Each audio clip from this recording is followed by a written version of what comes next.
Yun eh. Pero pwede ba kita ma-interview sa movement na to? Ay, okay lang. Yan, sir. Pa-explain naman sir sa ano sa kanila. Today ang launching ng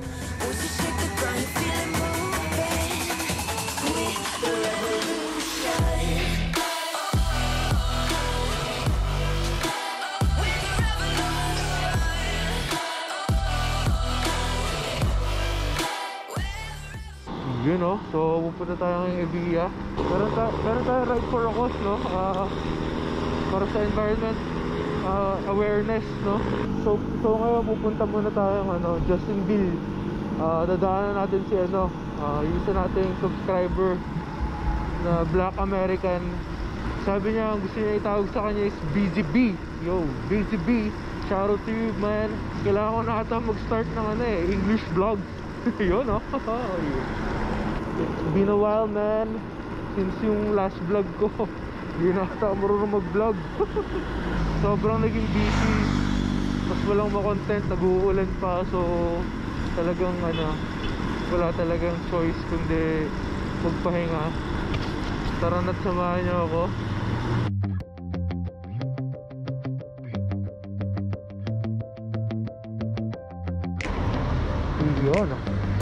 Yun so in a few minutes daw darating na siya.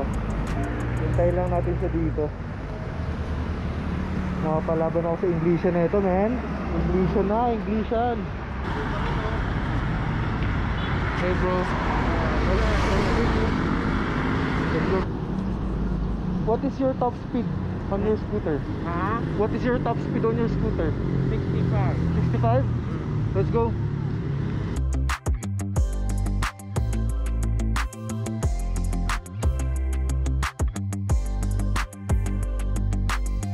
Yun so kasama namin si Sir Ray. Tatlo kaming late, tatlo kaming malalayo eh. So yan.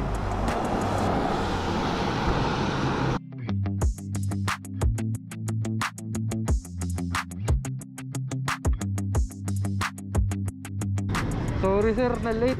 Okay lang. Nawalan ako ng preno. Okay. Nawalan ako ng preno. Ay, parang nag-leak.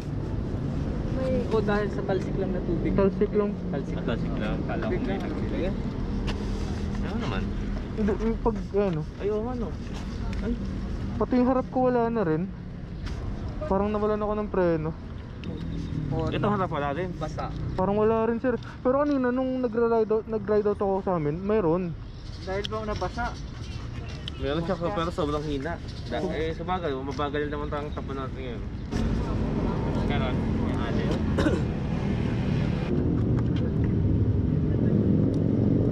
Pati meron na siyang likod. Tataas mo lang naman siya. Bali ang ano pong gagawin po? Tataas mo para mag-adjust siya ng konti. Tapos yung gagawin po? Minsan kahit hindi mo na siya galawin. So, kasi pag tinaas mo siya, babatak ng konti. Ayun, okay. Thank you sir. Ricardo. Kinakabahan ako kanina pa lang eh.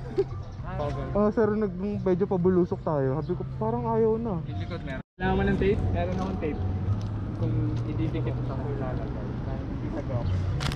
How much better you got left? Oh? 54.6.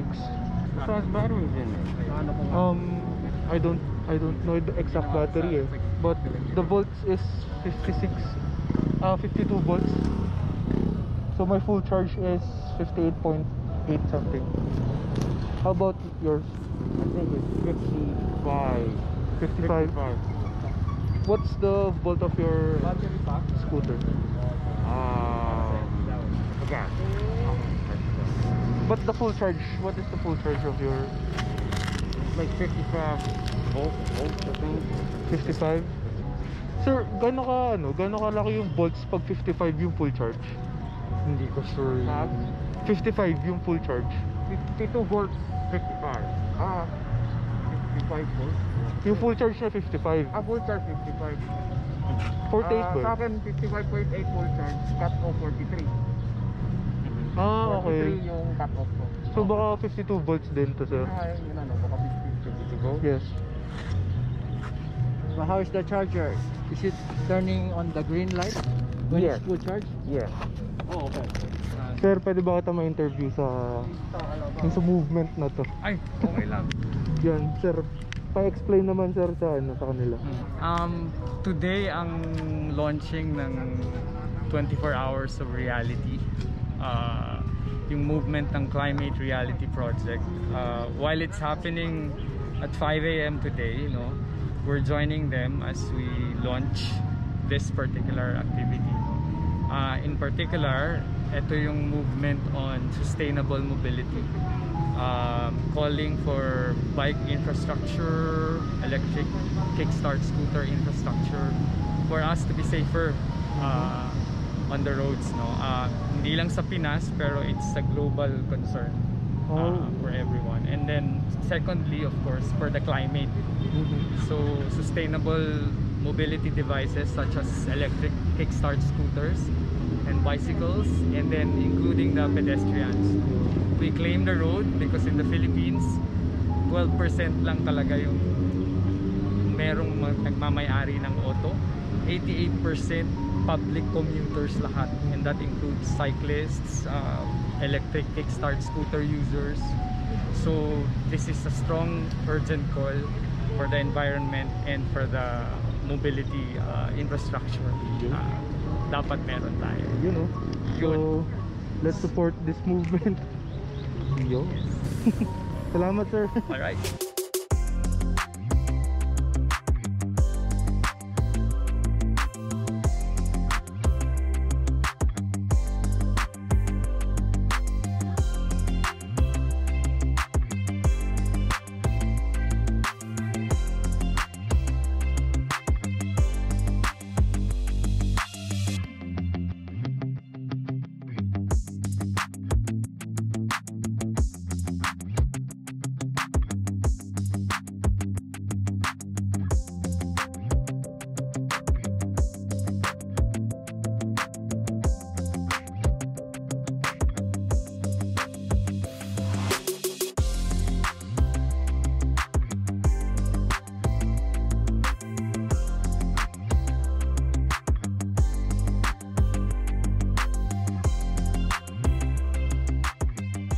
Ayun so kanina pa ako salita ng salita, hindi pala naka-record. So ulitin ko ulit sinabi ko.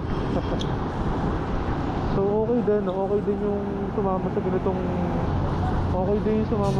movement o sa ganitong event. Kasi environment friendly to men, ito yung pinaglalaban namin.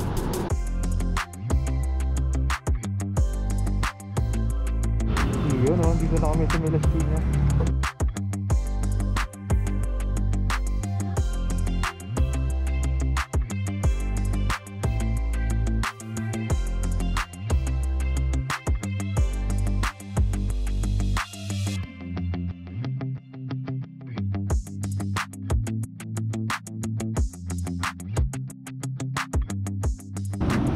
Picture taking.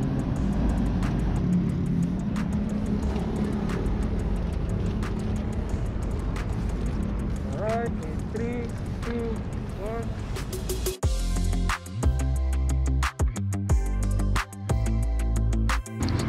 Yo, let's go.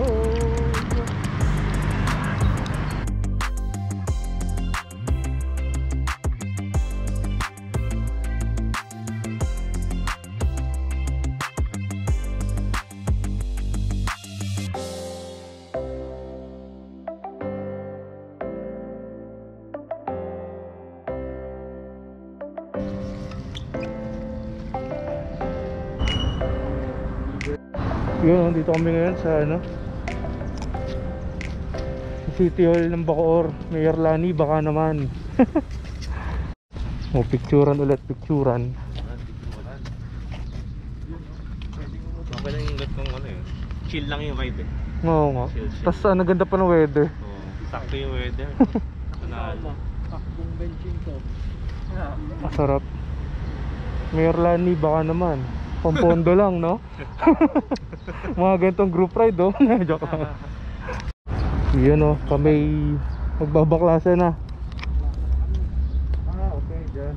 Pwede na palang napunod. Yun, no? Sarap nung may suspensions.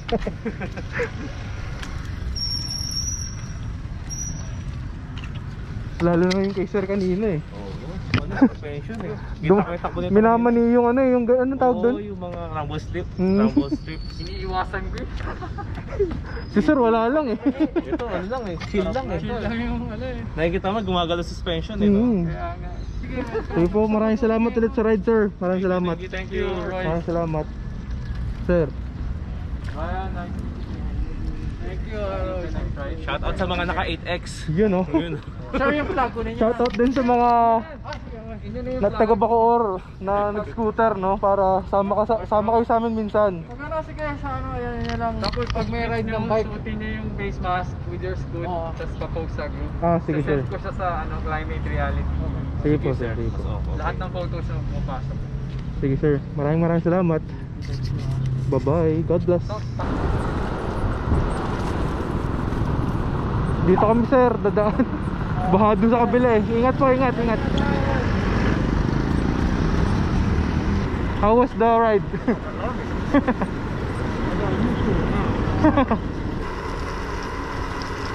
Starting to rain.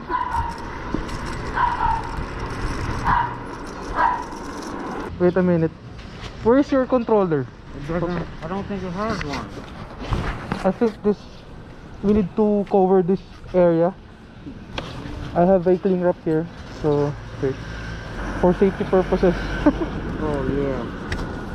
Better safe than sorry. Yeah. Wait, I'll just wipe it first. So should you be concerned about with the volts or the battery? I'm sorry. So you should be concerned about the volts. Actually, the volts and the battery are one, but the volt is very accurate in terms of battery reading. So if the cutoff is, I think your cutoff would be 41, so maybe you can get home safely.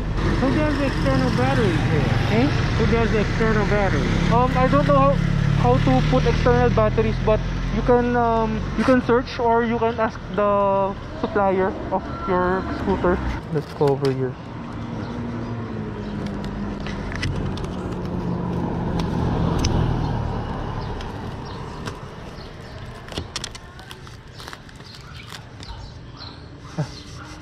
I gotta get one of these now. Yeah, just to be safe. Yeah. Sometimes if the rain is too heavy, we also covered the deck for okay. protection of the battery. Oh, okay. How much battery you got left? Wait, 50 volts. You got a bigger battery. I think so. I'll search the specs of your scooter. Powerful, low. Yeah, actually it says 55 to 65 kilometers.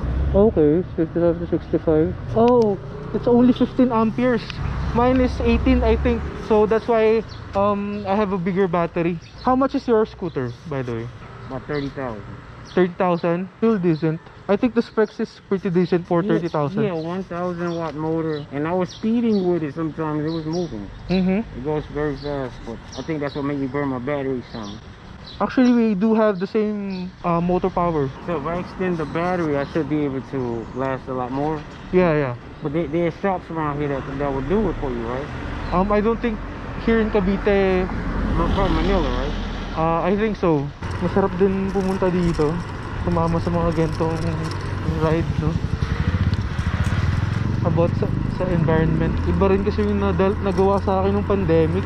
Talagang nakita ko yung ganda ng Pilipinas, no? Kung walang pollution, alam mo yun? Nasa city ka pero man, grabe, kita mo yung mga bundok. Sobra. Kaya okay din yung mga ganito na bike, scooters, diba? Ganda ng timing ngayong pandemic eh. So pwede ka na mag-start. Kung ayaw mo ng scooter, electric scooter na to, pwede ka mag-bike, diba? Yun yung purpose din ng vlog natin eh, diba? To be more environment friendly na tao. Nice meeting you, Brian. Alright. Next time. God bless. I'll let you inform once we have a group ride again. Okay. Yun. Napunasan ko na ng konti pero naku, sobrang putik. Magkakaroon tayo. Gawin natin ano yan, linis vlog. Magkakaroon tayo linis session na ito. Another content. Let's go. Bye bye.